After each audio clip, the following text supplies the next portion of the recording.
नमस्कार दर्शक बंधु मु ज्योतिर्विद दीपक चटर्जी आपण मानकु मोर भाग्यचक्र चैनल को स्वागत करुच्ची। दैव जगले संजोग क्रमे नागा साधु सहित भेट है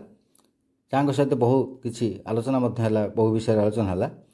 तो राशि विशेष पचार क्यों राशि भल अच्छी किसी दिन पर्यटन भल अच्छी खराब अच्छी पचार से जहाँ सब विभिन्न राशि कथा कही तन्मध्य से मुख्यतः 5टी राशि को इंगित करते जहाँ करके शुभफल आसूँ प्राय वर्षर अधाधि पर्यंत से शुभफल प्राप्त करेंगे। से जो 5टी राशि कथा कही तन्मध्य कुंभ वृष और सिंह 3टी राशि वीडियो आम पूर्व अपलोड कर सारी आपण देखी सारी। तापर चतुर्थ राशि तुला राशि कथा से कहते बहुत शुभफल प्राप्त करी बोली। तेज से बहुत गुड़े कथा भर कहते एत गुड़े आलोचना करहबनी एत कम समय भितर जिते गुड़े कथा कहते मुख्य मुख्य बाछी 10टी आम सर्ट आउट करूँ 10टी काढ़ी आपण से 10टी पॉइंट कौन कौन प्रथमतः है आत्मज्ञान वृद्धि करने तुलासी व्यक्ति मैंने बहुत चेष्टित हे एथरक निजक चिन्हवा और परमात्मा को चिन्हवा और संसार को चिन्हवा कौन कले भल हेब कौन कले निजर आध्यात्मिक उन्नति हो पार आत्मार सद्गति प्राप्ति हम यह सब दिगरे बेसी प्रभावित होवार देखा जाउछि। एवं कौन सी साधुसंत बा सत्संग रे बहुत समय व्यतीत कर देखा जाउछि। साधुसंग सांगे हो सत्संग से जमती आप चाहूँगी प्रकृत ज्ञान लाभ करने कौन सी गुरु ठारू दीक्षा ग्रहण करने यह समय आपको सुजोग आसूँ से दिगरे आप आध्यात्मिक उन्नति निश्चय आत्मार करने को चेष्टित हे। तब द्वितीय आसला राजनीति कथा जो राजनीति क्षेत्र में अच्छा किसी सफलता किसी विफलता यार भितर रही जाती द्वंद्व भितर पड़ते बहुत दिन एवं किसी गोटे सुजोग आसुना कि गोटे पावर पाक आसुनी बहुत दिन लगी से बहुत दिन चेष्टा कर बहुत परिश्रम से कर लोक मान कार्य कर अर्थात उपयुक्त सम्मान बा क्षमता प्राप्त हो पानी यही समय निश्चिंत भाव सुजोग आसो किसी भल बड़ क्षमता पाक निश्चय आसो लीडरशिप जो लीडरशिप करेंगे और जनता मान द्वारा आदृत हे। तापर आसला व्यक्तित्व जो मैंने जेकोसी क्षेत्र में था लिटरेरी क्षेत्र में था अर्थनैतिक क्षेत्र में था विज्ञान क्षेत्र में था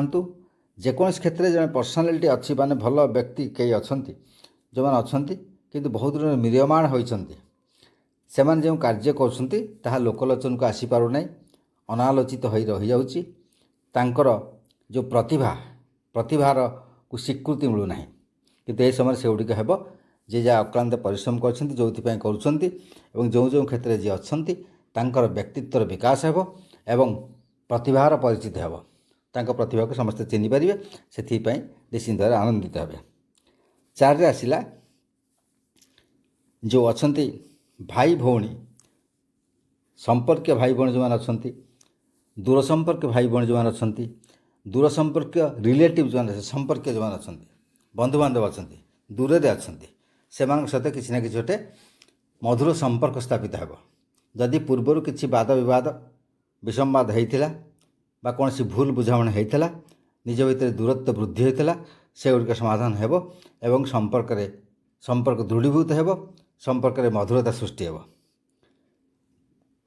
जो सांग आप पिलादिन सांग हो बड़दिन सांगे हो आप कार्य क्षेत्र कर्म क्षेत्र जो अच्छा सांगसाथी अच्छा से सहित क्या सहित किसी दूरत्व बजाय रही है किए दूर रोचे बहुत दिन आपड़ खबर अंतर किसी पाना केमती अच्छा भल अच्छी खराब अच्छी सब विभिन्न प्रकार खबर अंतर जो विषय आपना से गुड़िक सक्सेस हम आपंकर खबर पाइबे और खुशी हे और जहाँ सहित कौन गोटे कारण कौन भूल बुझामण हो कौन तृतीय व्यक्तिर अनुप्रवेश जो हो आपण संपर्क जो तिक्तता आसी संपर्क दूरत्व सृष्टि होता तार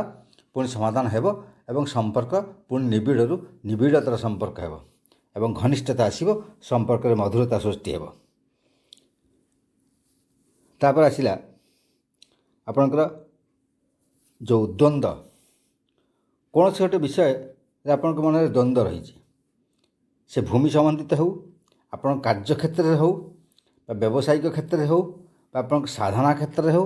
आप विद्या क्षेत्र में हो जेकोसी क्षेत्र हो जदि गोटे आपणकर परिवार क्षेत्र हो କୌଣସି ଦ୍ୱନ୍ଦ୍ୱ ଆପଣଙ୍କ ଭିତରେ ରହିଛି ସେ ଦ୍ୱନ୍ଦ୍ୱର ସମାଧାନ ବହୁତ ଦିନ ହୋଇପାରେ। ଆପଣ ସେତେ ଛନ୍ଦି ହୋଇଯାଇଛନ୍ତି, ନା କାହାକୁ କହିପାରୁଛନ୍ତି ନା କି ସମାଧାନର ବାଟ ପାଇପାରୁଛନ୍ତି, କିନ୍ତୁ ଆପଣ ସବୁଥିରେ ମାନସିକ କଷ୍ଟ ତା ଦ୍ୱାରା ପାଉଛନ୍ତି। ସେଇ ଯେଉଁ ଦ୍ୱନ୍ଦ୍ୱର ସମାଧାନ ହେବ ନିଶ୍ଚିନ୍ତ ସମାଧାନ ହେବ ଏବଂ ସମାଧାନର ସୂତ୍ର ମଧ୍ୟ ଆପଣ ପାଇବେ କିମ୍ବା ସମାଧାନର ସୁଯୋଗ ଆପଣଙ୍କ ପାଖକୁ ଆସିବ। ଏମିତି ଗୋଟେ ସମୟ ଆସିବ ଯେମିତି ତାର ସେ ଦ୍ୱନ୍ଦ୍ୱର ସମାଧାନ ହେବ। ସନ୍ଧ୍ୟା ଆପଣ ପ୍ରକୃତ ସତ୍ୟ କ'ଣ ଜାଣିପାରିବେ ଏବଂ ଆପଣ ଯେଉଁଥିପାଇଁ ବ୍ୟସ୍ତ ବିବ୍ରତ ହେଉଛନ୍ତି, ମାନସିକ ଭାବେ ଭାରାକ୍ରାନ୍ତ ହୋଇଛନ୍ତି, ସେଥିରୁ ଆପଣ ଓହରିଯିବେ, ସେଠୁ ଆନନ୍ଦ ଲାଭ କରିବେ। ତାପରେ ଆସିଲା କର୍ମକ୍ଷେତ୍ରରେ ଯେଉଁମାନେ ଅଛନ୍ତି, ଚାକିରି କ୍ଷେତ୍ରରେ, ବିଶେଷ କରି ଚାକିରି କ୍ଷେତ୍ରରେ ଯେଉଁମାନେ ଅଛନ୍ତି, ବେସରକାରୀ ଚାକିରି କ୍ଷେତ୍ରରେ ଯେଉଁମାନେ ଅଛନ୍ତି, ବିଶେଷ କରି ସେମାନେ ଲାଭବାନ ହେବେ। କମ୍ପାନୀ ସର୍ଭିସରେ ଯେଉଁମାନେ ଅଛନ୍ତି, କର୍ପୋରେଟ୍ ଇଏରେ ଯେଉଁମାନେ ଅଛନ୍ତି ଏବଂ ତାଙ୍କର କିଛି ଗୋଟେ ଆଶା ଅଛି ବା ଇଚ୍ଛା ଅଛି, ସେଥିପାଇଁ ସେମାନେ ପରିଶ୍ରମ କରୁଛନ୍ତି ଏବଂ ଚାହୁଁଛନ୍ତି ଟାର୍ଗେଟ୍ରେ ପହଞ୍ଚିବା ପାଇଁ। ଏ ଟାର୍ଗେଟ୍ ତାଙ୍କୁ ଦିଆଯାଇଛି, ଟାର୍ଗେଟ୍ରେ ବହୁତ ଦିନରୁ ଚେଷ୍ଟା କରୁଛନ୍ତି, ଟାର୍ଗେଟ୍ ସେମାନେ ଫିଲ୍ଅପ୍ କରିବେ। ଏଥରକ ତାଙ୍କର ଟାର୍ଗେଟ୍ ଆରାମସେ ଖୁବ୍ ଭଲସେ ଟାର୍ଗେଟ୍ ପୂରଣ ହୋଇଯିବ ଏବଂ ଏ ଯେଉଁ ପ୍ରାଇଭେଟ୍ ସରକାର କଥା କହୁଛି, ଚାକିରି କଥା କହୁଛି, ଚାକିରି କ୍ଷେତ୍ରରେ ତାଙ୍କର ନିଶ୍ଚିନ୍ତ ବେସରକାରୀ ଚାକିରି କ୍ଷେତ୍ରରେ ଉନ୍ନତି ହେବ। ଯାହାର ମେଡ଼ିସିନ୍ ଡିପେଣ୍ଡେଣ୍ଟ ହୁଅନ୍ତୁ ବା ଯେକୌଣସି ଆପଣ ବଡ଼ ବଡ଼ କମ୍ପାନୀରେ ହୁଅନ୍ତୁ, ଯେଉଁ ସବୁ ଅଛି, ମଲ୍ଟିନ୍ୟାସନାଲ୍ କମ୍ପାନୀରେ ଅଛନ୍ତି, ବିଭିନ୍ନ ପ୍ରକାର ଅଛନ୍ତି, ସେମାନେ ଠିକ୍ ତାଙ୍କର ପଦପଦବୀ ପାଇପାରୁନାହାନ୍ତି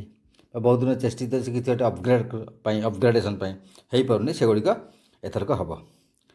ତାପରେ ଆସିଲା ସନ୍ତାନ ସମ୍ବନ୍ଧରେ, 7ରେ ଆସିଲା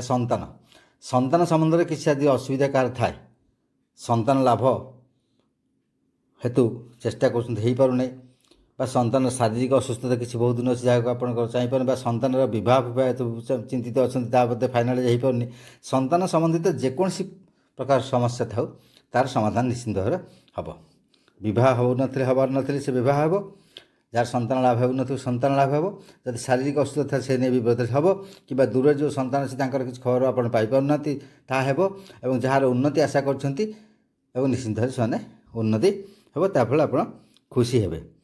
ତାପରେ 8ରେ ଆସିଲା ସମ୍ପର୍କ, ମାନେ ଯେଉଁ ଅଛି ଆପଣଙ୍କର କିଛି ଗୋଟେ ଗୁପ୍ତ ତଥ୍ୟ, ଗୁପ୍ତ ସମ୍ପର୍କ, ଗୁପ୍ତ କଥା କିଛି ଅଛି ଯେଉଁଟାକି ଆପଣ ଗୁପ୍ତ ରଖିଛନ୍ତି, କିନ୍ତୁ ତାକୁ କେମିତି କ'ଣ କରିବେ ବୋଲି ଜାଣିପାରୁନାହାନ୍ତି, ସେଗୁଡ଼ିକ ଆପଣ ପୁଣି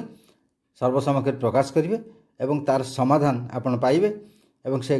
ଆପଣ ଯେଉଁ ଗୋପନୀୟତା ଯେଉଁ ବିଷୟରେ ଥିଲା, ଗୋପନୀୟତାକୁ ଆପଣ ଭେଦ କରିପାରୁନଥିଲେ, ସେ ଗୋପନୀୟତାକୁ ଆପଣ ଭେଦ କରିବେ ଏବଂ ସତ୍ୟ ପାଖରେ ନିଶ୍ଚିନ୍ତ ଉପନୀତ ହେବେ।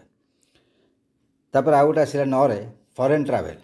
ଯେଉଁମାନଙ୍କର ବିଦେଶ ଯାତ୍ରା କରିବାର ଥିଲା କୌଣସି କ୍ଷେତ୍ରରେ,